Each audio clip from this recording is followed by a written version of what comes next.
ठीक है, अपना क्वेश्चन है भाई, number of electrons flowing in the filament of a 110 watt bulb operating at 220 volt. तो पावर दिया हुआ है, वोल्टेज दिया हुआ है, तो इससे करंट निकल जाएगा। ठीक, निकालते हैं। पर सेकंड बोल रहा है तो चार्ज पर सेकंड ये निकालना है आपने, चार्ज पर सेकंड निकालना है। और क्या दिया हुआ है, कितना वोल्ट दिया हुआ है, बट पावर दिया है 110 वाट और वोल्टेज दिया है 110 वाट, वोल्टेज दिया है 220 वोल्ट।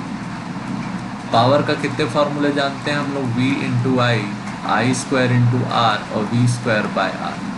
पावर कौन सा फार्मूला लगा, V इंटू आई। पावर का कितना 110 इक्वल टू V का वैल्यू कितना 220 इंटू आई।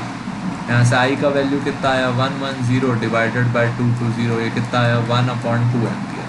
हाफ एम्पियर का क्या है, करंट। तो यहाँ से Q बाई टी का वैल्यू कितना आया 1/2 एम्पियर। अब चार्ज कैसे बना होगा, N into electron by time is equal to 1/2 ampere. तो अपने को यहाँ पे क्या बताना है, number of electrons flowing per second. Number of electron, तो ये ई का आवश्यकता नहीं है हम लोग को, सिर्फ किसका, number of electrons flowing per second. तो इसका वैल्यू क्या आया 1/2 times E.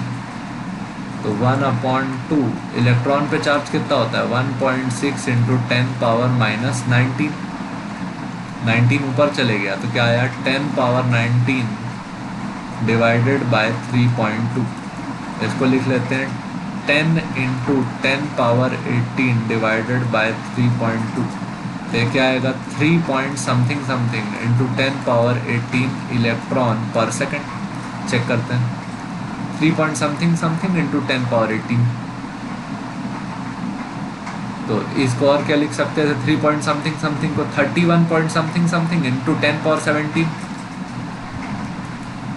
31 point something something into 10 to the power 17 electron पर सेकंड।